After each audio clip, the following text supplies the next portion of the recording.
Usually when you're at a Bills home game and it's raining, the experience is hindered. It's not quite the same as it would be if it were obviously warmer, sunny, maybe even snowing. I'd rather it be 30 and snowing than 40 and raining. But there was something about Sunday's win over the Cowboys where I could not be bothered. I could have sat out there all night, rain or not. It's not always the case in the rain, of course. There was a game a couple of years ago. The Bills played the Texans at home, and it rained the whole time. I mean, so much that the brim of my hat was dripping because it had absorbed the maximum amount of water that it could absorb. So I'm just standing there as the water is dripping from my hat. And the Bills won 40-0. So, I mean, that's fun for the first half, but once you get into the second half, you're kind of just like, all right, can we get out of here, please? Like, this game is obviously in hand.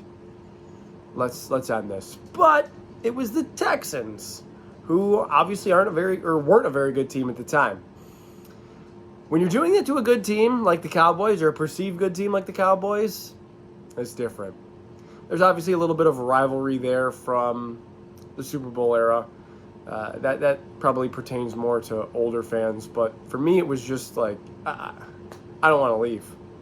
Like I could watch them run roughshod over the Cowboys all day long, and the weather is not impacting me in the least. What a fun day. One of the more fun days we've had at a Bills home game in a long time. Well, I will say the Miami game this year. There you go, there for the Super Bowl era people. Miami and Dallas, those were the two most fun, most impressive Bills wins of the year. It's got to make them feel good. The game was close-ish in the first half. Like, Dallas felt like they shot themselves in the foot multiple times.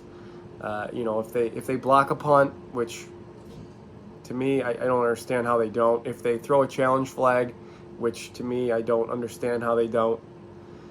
That might change the complexion of the game a little bit. They could score off the block punt. They could score on the blocked punt. They could get the turnover at midfield off the Diggs fumble and go score the other direction. Maybe. But they weren't moving the ball very well on offense the entirety of the day. I mean, they had, one drive that went over 20 yards in the first three quarters. One. 5 punts and a field goal. That was obviously the drive that went over 20 yards. 5 punts and a field goal. Honestly, the Bills were up 14-0. Again, they were up 14-0 against the Chiefs the previous week. They were up, 10, 17-7, 24-14 against the Eagles the week before that. So,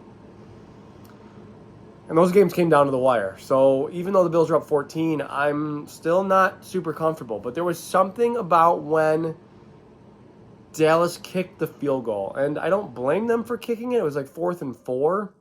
But if Mike McCarthy probably just wanted to come away with some points there, but it didn't feel like the right move. It might have felt like smart at the time, I guess. Let's just come away with some points and keep playing here. Because they had stopped the Bills once. The Bills had gone touchdown, punt, touchdown to that point.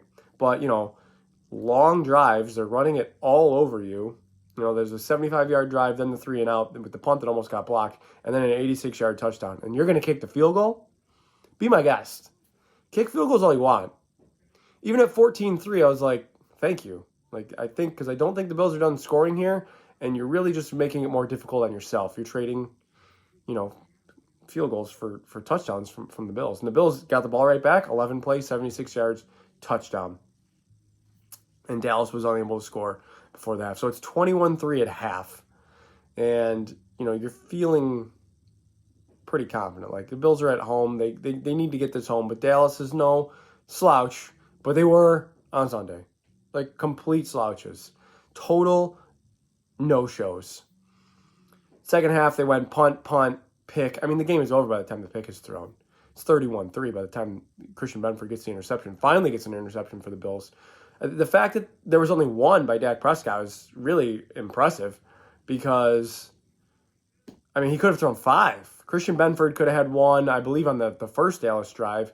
Taron Johnson almost had one on the sidelines against CeeDee Lamb. Jordan Poyer almost went over the top of CeeDee Lamb up the seam and nearly picked one. And then there was like a tipped play. I believe it was in the first half. I believe it led to the field goal, to the Dallas field goal. There was a tipped play. I think Oliver might have tipped it, and it went right into the chest of Jordan Phillips, and he dropped it. He could have picked it off. Calling it a drop seems a bit aggressive, but it's certainly, these are all turnover-worthy plays by the Cowboys, and they were fortunate, I thought, to only get away with just the one interception. The Bills were fortunate themselves. Like I said, there was the block punt thing was just hysterical to me. If you see the TV sideline angle, how does that guy not block it? I mean, he jumps straight up into the air. All you have to do is dive outwards. You're going to block it. But he jumps like straight up and like tries to spike it like this. Like, what are you doing? Thank you. You know, that's a kind of thing that's out of your control. There's a miscommunication on the punt block. The punt block team, the Bills punt block team, I mean. And it leads to a play that should have resulted possibly in points, the other way, but it doesn't. You get the ball away and you force a punt. Dallas, I believe, went 3 and out following that. They didn't gain any yards.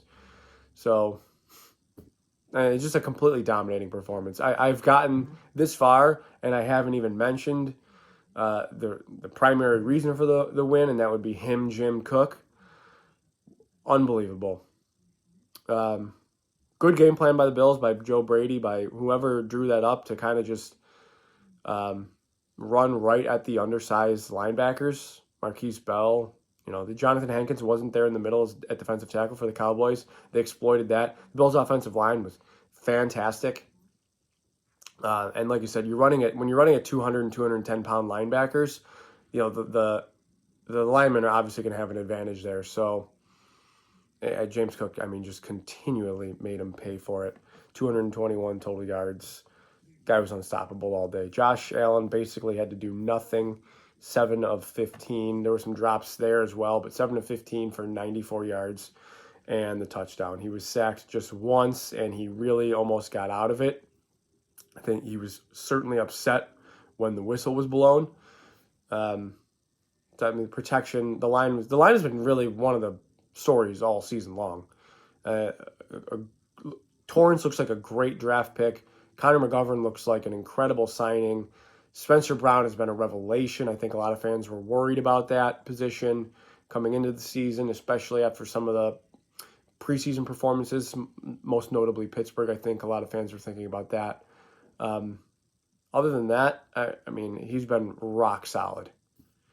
Spencer Brown, And Dawkins just continues to be reliable at left tackle.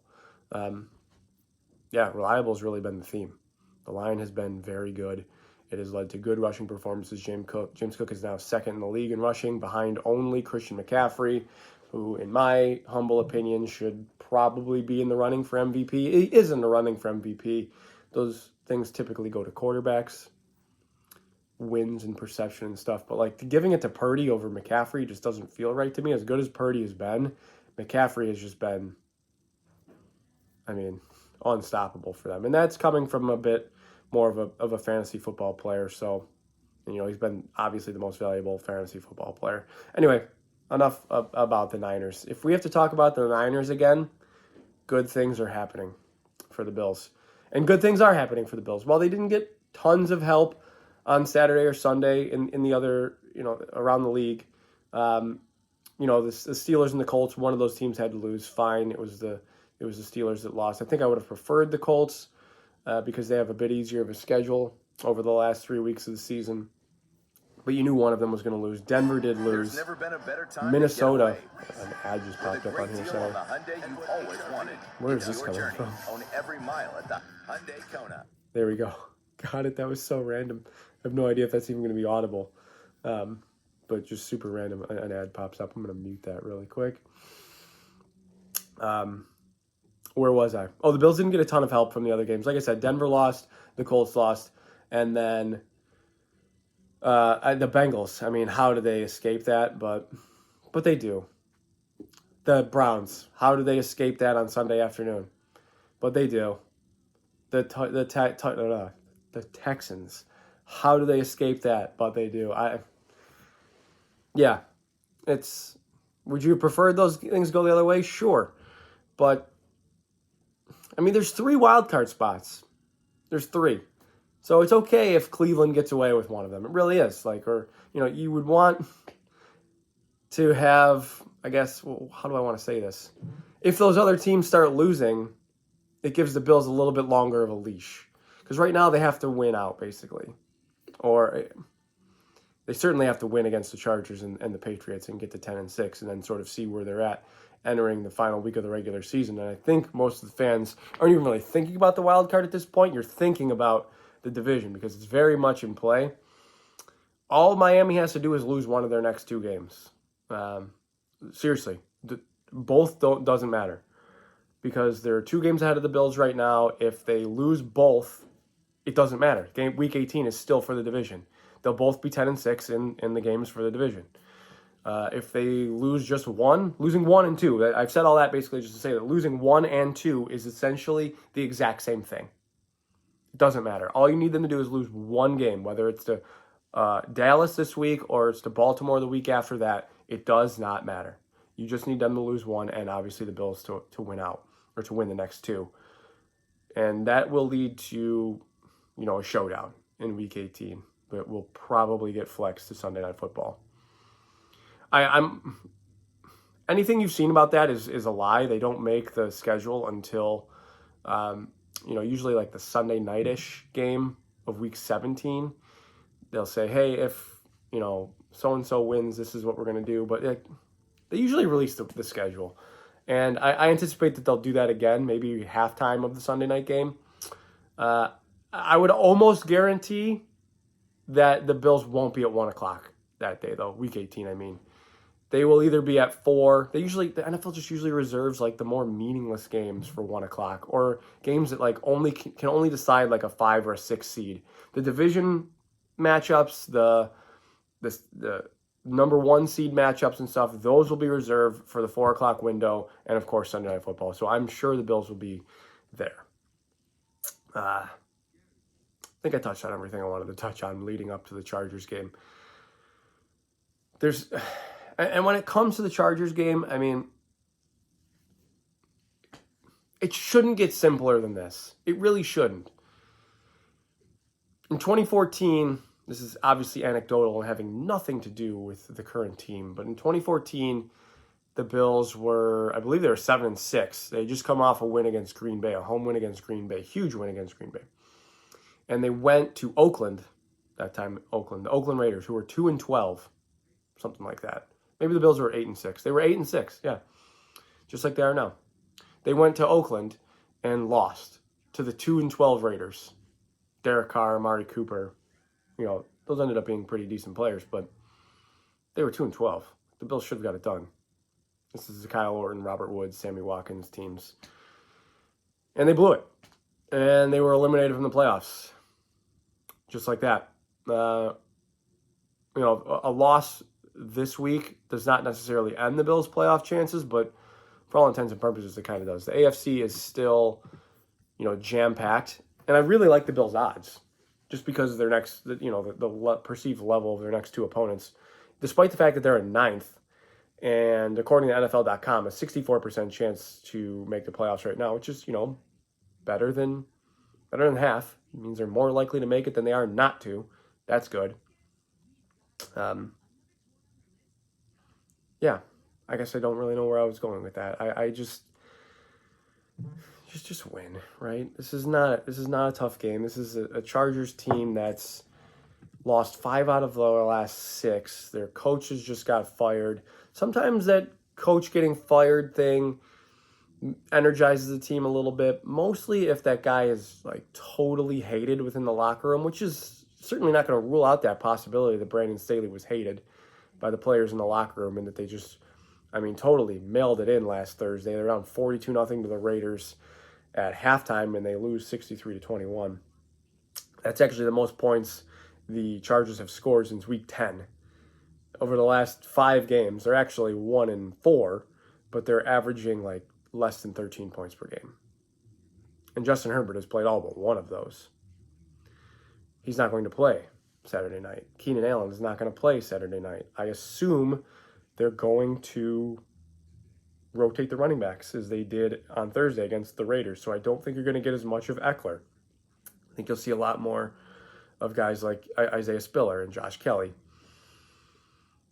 There's just no real reason to risk the health of your younger guys. Not that Eckler's one of those, but your more talented players. You know, Derwin James is going to play. They have some guys on defense. Derwin James is a really nice player. Asante Samuel's a really nice player. Khalil Mack is there, who's, you know, has like 15 sacks, what a revelation he's been. But this just, I mean, the Bills were favored. They opened as 14-point favorites. It closed to like 11. That might just be the new coach shine. You know what I mean? The shine of like having a new head coach coming through. It just, the travel shouldn't be too much of an effect on the Bills. They've been out there to LA a couple of times. I just can't see it. I don't see the path for the Chargers starting Easton Stick and using Quentin Johnson and Josh Palmer. These are players that could end up being good. I like Josh Palmer a lot, in fact, but not when Easton Stick's throwing him the football. Not when Giff Smith is the head coach and Kellen Moore, the most overrated offensive coordinator maybe in history, the most overappreciated at least. Like Dallas, only, you know, with the exception of this past week, Dallas has been amazing without him, and the Chargers have not been good with him. Chargers weren't even good with Justin Herbert. So the Chargers team just feels like it's in complete disarray, and that the Bills, knowing that essentially everything is a playoff game from here on out, this game should be in hand, just as in the same manner in which the Dallas game just was last week. The only advantage I give the Chargers is that the familiarity with, you know, home field and such, but they don't get fans to fill that stadium. I don't think, you know, crowd noise is not going to be an issue. There's probably going to be tons of Bills fans there, maybe more so than Chargers fans. I don't know. Am I beating the dead horse here? Like, the Bills are just flat out better. You're essentially trotting out the same team. Like, and we were worried about the injuries coming into the Dallas week. We were worried about Epinesa being out and Micah Hyde being out. You're essentially trotting out the same team this week. You know, you're down Jordan Phillips, who had wrist surgery and he went to IR. Maybe you get Daquan Jones back. You know, he returned to practice this week. Maybe they activate Kyer Elam. I don't think he would necessarily jump into the starting lineup, but Daquan Jones would play. He would certainly play if they activated him, because now Phillips is down. So he's back right in there into that defensive tackle rotation that's suddenly short another guy. Like I said, I'm not worried about Hyde necessarily being down against Easton Stick. I don't want to make this sound like such a shoo-in. I really don't. I shouldn't be this confident. There's really no reason. I shouldn't say I shouldn't be that confident. What I should say is there's no reason to just assume like, oh, we don't need Micah Hyde for that game. That's like foolish thinking. Like, to be like, we don't need our best players to beat this professional football team. But that's kind of where I am. And that makes me a little bit nervous because, I don't know, I started the video last week like, I'm back. I'm so all the way back. And now that they have beat the Cowboys, like, I have my expectations, like your expectations for the season, started pretty high. They lost to the Jets, and maybe they took a hit. But then they went on that 3-game win streak, and you're back to Super Bowl expectations. And since then, it's been just, like this. Just all over the place. But now that they have beaten Kansas City and Dallas in back-to-back weeks, their first back-to-back wins since week 3 and 4, I'm back. I'm back up here. I have just a complete and full expectation of them to make the playoffs, of week 18 to be for the division. I guess that depends on what the Dolphins do. They don't really have any hand in that. You just kind of say, hey, go Cowboys, go Ravens. That's what you got to do. But I'm picking the Bills to beat the Chargers, of course. Handily. 31-13. Bills over Chargers. Guys, I appreciate you coming this far in the video. Hit me up on Twitter. My Twitter and YouTube username are the same thing. But have yourselves a Merry Christmas. And as always, above all else, go Bills.